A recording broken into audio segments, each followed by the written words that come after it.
Assalamualaikum warahmatullahi wabarakatuh. Kami dari kelompok 1. Periode ini yaitu untuk memenuhi tugas yang diberikan oleh Bapak Muhammad Ali selaku guru sejarah peminatan di Sekolah Imam Rusna Cisalak. Kelompok kami terdiri dari Dea, Esti, Desti, Hada, Itang, Gugun, dan Iqbal. Di video ini kelompok kami akan menjelaskan materi Konferensi Meja Bunda dan Sikap Belanda terhadap Republik Indonesia. Konferensi Meja Bunda dan Sikap Belanda terhadap Republik Indonesia. Bangsa Indonesia telah memproklamasikan kemerdekaannya pada tanggal 17 Agustus 1945. Meski sudah merdeka, tetapi penjajah masih menantang dan tidak mau mengakuinya. Belanda mencoba kembali merebut Indonesia dengan senjata, tapi berakhir dengan kegagalan. Apalagi adanya kecaman dari dunia internasional seperti Dewan Keamanan PBB. Dewan Keamanan PBB menyerukan diadakannya perundingan antara Indonesia Belanda. Indonesia Belanda mengadakan perundingan yaitu Konferensi Meja Bundar. Pengertian Konferensi Meja Bundar atau KMB. Konferensi Meja Bundar adalah konferensi yang dilakukan oleh Belanda dan Indonesia di Den Haag, Belanda pada tanggal 23 Agustus 1949 sampai 2 Desember 1949 yang terjadi di Gedung Parlemen Belanda. Yang kedua, latar belakang Konferensi Meja Bundar yaitu ada dua. Satu, kegagalan dari usaha Belanda untuk meredam kemerdekaan Indonesia dengan kekerasan. Yang kedua, tidak lanjut dari semua perundingan yang pernah dilakukan Indonesia dengan Belanda. Yang ketiga, tujuan Konferensi Meja Bundar. Pertama, untuk memperoleh pengakuan kedaulatan dari Belanda. Yang kedua, untuk menyelesaikan sengketa antara Indonesia dan Belanda. Yang ketiga, untuk menjadikan negara Indonesia yang benar-benar merdeka dan bebas dari penjajah. Yang keempat, pembentukan perwakilan Indonesia dan peserta yang hadir pada KMB. Yang nomor 4, perwakilan Indonesia pada KMB atau Konferensi Meja Bundar pada tanggal 4 Agustus 1949. Pemerintah Republik Indonesia menyusun delegasi untuk menghadiri Konferensi Meja Bundar yang terdiri dari ketua yaitu Muhammad Hatta, anggota Mr. Mohem, Dr. J. Leimina, Mr. Ali S., Mr. Suryono Hadinoto, Dr. Sumitro Jojo Hadikusumo, Mr. Abdul Karim, Kolonel TB Simatupang, Dr. Muardi beserta peserta yang hadir dalam KMB. Indonesia, Muhammad Hatta, Mr. Muharrem, Profesor Dr. Suepomo, VO atau Sultan Hamid II, Belanda Mr. Van Marseven, dan Unsi atau Siersli. 5. Hasil KMB. 1. Belanda mengakui RI sebagai negara merdeka dan berdaulat. 2. Pengakuan kedaulatan selambat-lambatnya tanggal 30 Desember 1949. 3. Masalah Irian Barat diadakan pada perundingan lagi dalam waktu 1 tahun.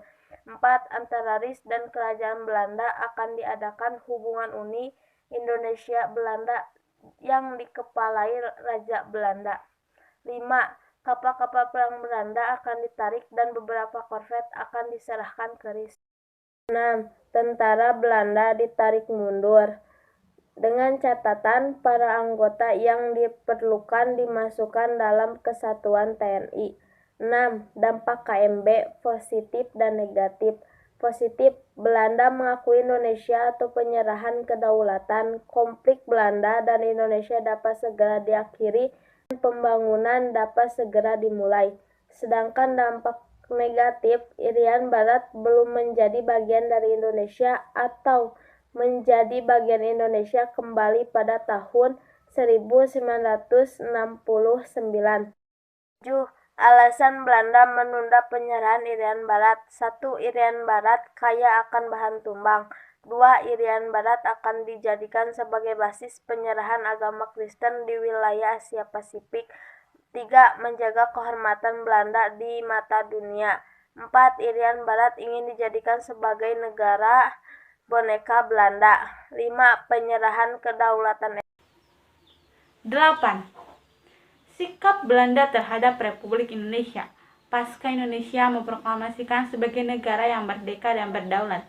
Belanda belum mau mengakui keberadaan negara Indonesia karena dianggap bentukan Jepang yang berbau fasisme. Berbagai usaha dilakukan Belanda untuk merendam kemerdekaan Indonesia. Jalan kekerasan yang dilakukan semuanya berakhir dengan kegagalan dan mendapat kecaman dari dunia internasional. Setelah konferensi meja bundar dilakukan penyerahan kedaulatan dari Belanda kepada Indonesia di dua tempat, pada tanggal 27 Desember 1949. Pada tanggal 23 Desember 1949, wakil dari Indonesia berangkat ke Belanda. Dengan dilaksanakan penyerahan kedaulatan oleh Belanda kepada Paris, baik yang dilakukan di Den Haag maupun di Jakarta, Belanda mengakui kemerdekaan, kedaulatan, dan keberadaan bangsa Indonesia, walaupun dalam bentuk negara serikat. Belanda harus pergi meninggalkan Indonesia, tetapi Belanda tidak pergi meninggalkan dari seluruh wilayah Indonesia. Irian Barat selama 1 tahun. Pengembalian Irian Barat dalam praktiknya selalu ditunda-tunda oleh Belanda dengan berbagai alasan. Konflik antara Indonesia dan Belanda terus berkelanjutan sampai tahun 1961.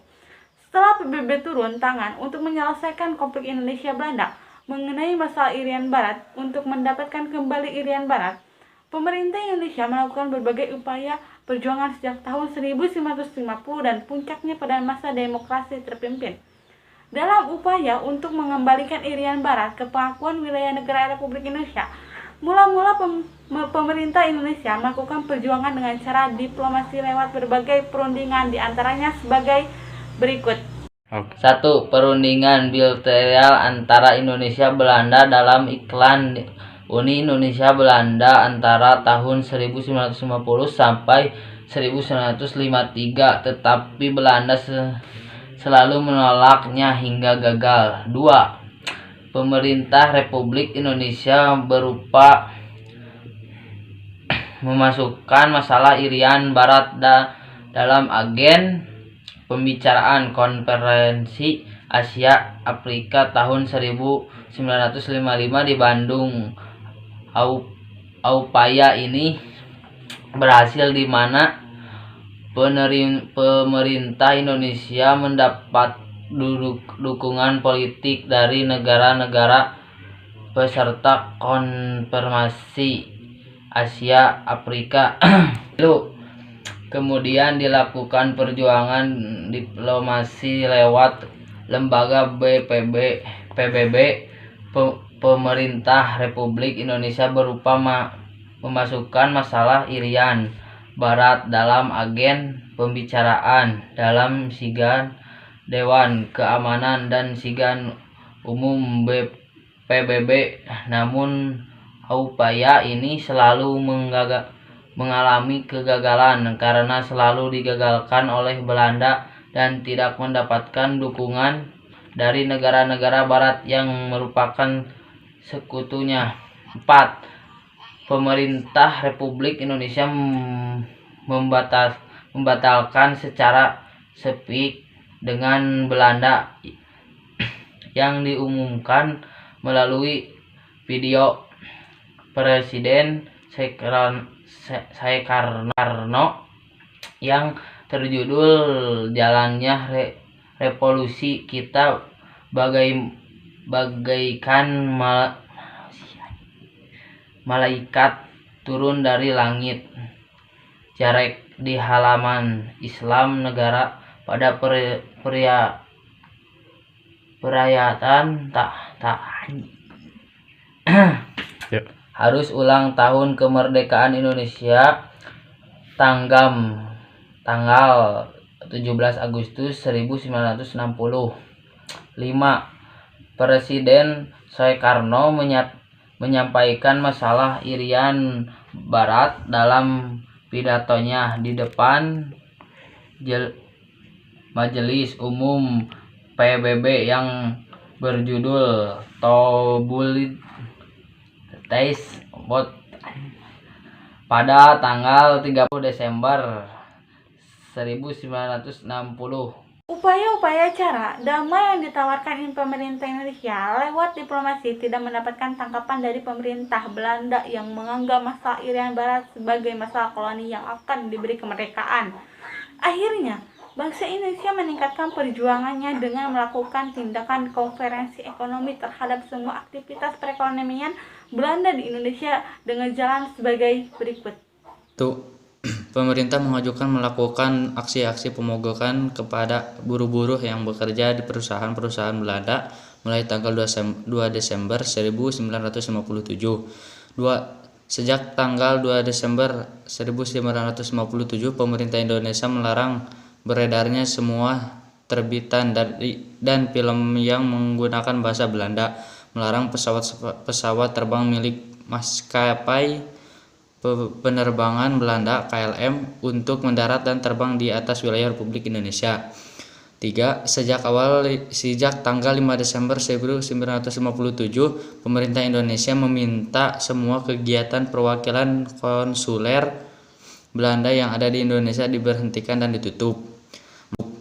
4. Melakukan nasionalisasi terhadap perusahaan-perusahaan milik orang-orang Belanda yang ada di Indonesia seperti Nederlandse Handel Maatschappij NV Bank en Scomto, Percetakan De Unie, Philips, KLM, dan lain-lain, kurang lebih 700 perusahaan. Tindakan-tindakan yang perlu dilakukan pemerintah dan rakyat Indonesia tetap tidak mengubah pendirian Belanda tentang masalah Irian Barat. Pemerintah Republik Indonesia merencanakan upaya merebut Irian Barat dengan jalan operasi militer. Untuk merealisasikan rencana tersebut, pada tanggal 4 Maret 1961, pemerintah Republik Indonesia mendatangi pembelian senjata dari Uni Soviet dengan kredit jangka panjang. Pada bulan April 1961, Belanda membentuk Dewan Papua dan menyelenggarakan penentuan nasib sendiri bagi Irian Barat tanpa persetujuan PBB.